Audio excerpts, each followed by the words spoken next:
Hello students, in my last class, in my last video, I have discussed about the Sher Shah Suri, his military conquest. Today, I will start from the administration of Sher Shah. Now, as you know, Sher Shah's administration was so popular that later on, the greatest Mughal emperor, Akbar, adopted the same. Although Sher Shah's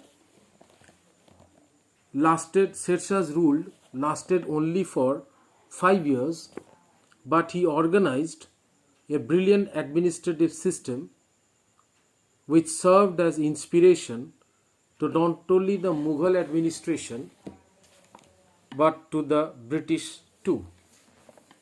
So, as I said, it was so popular that Akbar, followed by other Mughal rulers, accepted it and adopted it, and later on the Britishers also adopted. The empire of Sher Shah was divided into 47 Sarkar.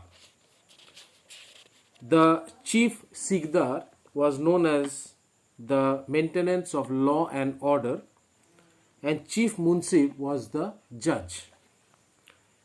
They were the two officers in charge of the administration in each Sarkar. Each Sarkar was divided into several Parganas. It was divided into several Parganas, and Sikdar was the military officer. Amil was the land revenue. Fotedar was the treasurer. The Fotedar was known as the treasurer, and the Karkuns were known as the accountant. Now these names you will not find in your book. So these were the other officers. They were in charge of administration of each Pargana. Mauja, as you have read, that village was the smallest administration. So Mauja, it was the lowest level of administration. During those days it was not known as the village. Now for your convenience it is written village, but actually it was known as the Mauja. M-A-U-Z-A, Mauja. There were also many administrative units called the Ikhtas. The government was highly centralized and consisted of several departments. The king was assisted by the 4 important officers or the ministers. They were known as the Diwani Wizarat, also called Wazir, in charge of revenue and finance. The Wazir. Next is Diwane Arij, in charge of the army. Diwane Rasalat, the foreign minister, and Diwane Insha is the minister of communication. So you don't have to remember this difficult name, you just remember Wazir was in charge of revenue and finance. Then Diwane Arij, he was the chief of the army. Diwani Risalat, the foreign minister, and the last was the Diwani Insha, that is minister for communication. Now other than this, he improved land revenue system by adopting Jabti Har Sal. That means land assessment every year. Jabti, Z-A-B-T-I, Jabti hyphen he, I hyphen her sal. That means assessment every year. Previously, the land was roughly estimated, but during the period of Sher Shah, the land was estimated every year and classified all cultivable land into 3 heads. One is good, one is middle, another is bad. So these were the land were categorized into the 3 level. One is good, one is middle, and the bad. Amils used to oversee the measurement of the land under cultivation for determining the state share. The state share was 1/3 of the average produce, and it was paid in either cash or in crop. Land was measured using the Sikandari Gaj, that is 32 points. Sher Shah introduced 2 documents. One is known as the Patta, amount of each peasant had to pay, and the Kabuliyat, that is the deed of agreement. In your book you have read that the Patta system was introduced by Sher Shah. So you just remember that. Sher Shah also, apart from this thing, he introduced new copper coin called Dam, DAM. And it is interesting to note that they were in circulation till 1835. He was also the first ruler to introduce silver rupiah, that is 1 rupiah equals to 64 dam, and gold coin, that is Ashrafi Mohar. It is pertinent to note that while the term rupiah had previously been used as a generic term for any silver coin, during his time the term rupiah came to be used as the name for silver coin of standard weight of 178 grain. Anyway, you don't have to do all these things, only you just remember that it was during the time of Sher Shah he started the silver coin. Sher Shah improved communication system by building roads which were the arteries of the empire. He laid 4 important highways. What were there? Number 1, Sonargaon to Sindh. He restored the old Imperial Road. Today's GT Road was known as the old Imperial Road. The GT Road, which is known as the Grand Trunk Road, it was previously known as the old Imperial Road by Ashok. Also restored the Uttarapatha, which connected Tamralipta, Bengal, to Purushpur, that is Peshawar. From Tamralipta to Peshawar, the line was connected by Sher Shah. Next, Agra to Burhanpur, Jodhpur to Chittor, and Lahore to Multan.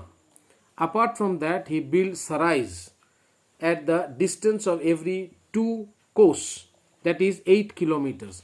So he built several sarais for the convenience of the travelers. The sarais were fortified lodging or inns. So it was a type of hotel where the travelers could pass the night and also keep their goods in safe custody. Every sarai had several watchmen under the control of a shahana. So the sarais were also under the control of the guards. Many of the sarais developed into market town. In due course of time, the sarais developed into market town, to which peasants flocked to sell their produce, and these sarais were also used as stages for the news service or the dak chowki. Sher Shah also introduced other reforms to promote growth of trade and commerce. For instance, in his empire, goods paid custom duty only at 2 places. Goods produced in Bengal or imported from outside paid custom duty at the border of Bengal and Bihar, at Sikra Gali, and goods coming from West and Central Asia paid custom duty at the Indus. In your book you have read that the 2-point taxes were custom was collected. One was in Bengal and another was in Punjab. Goods coming from West, the taxes were collected at Punjab.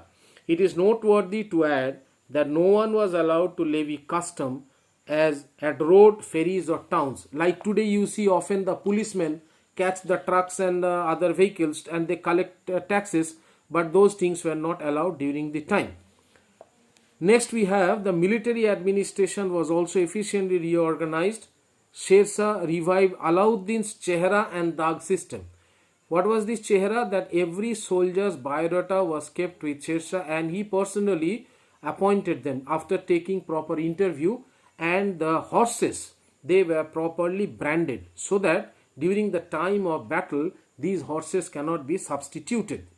He personally supervised recruitment of the soldiers and paid them directly. He divided the army into sawar, that is serving as linchpin of entire organization, elephants and frontmen. He maintained his personal royal force called the Khasa Kel. He placed considerable emphasis on justice and considered justice to be the most excellent of the religious right. So he himself was a very responsible person, because being the head, he used to give justice to all his subjects. He did not spare oppressors, whether they were high nobles, men of his own tribe or near relatives. So in this way he was very judicious. That means if any person who committed a mistake or a crime, he never used to pardon him. Even if he was a very close relative or he was the man of his own tribe, there was no scope of exemption or punishment, because he was totally impartial. He dealt with civil and criminal cases at the local level. In fact, his son Islam Shah took a big step towards dispensation of justice as he codified the law. So Sher Shah's son Islam Shah took a very big step in the dispensation of the justice as he codified the law. That means he made the laws. So today with this we come to the end of the Sher Shah and the chapter on the Mughal Empire. So next we will start with the portion of Akbar. Till then, all of you take care of yourself, stay safe, stay healthy. Goodbye.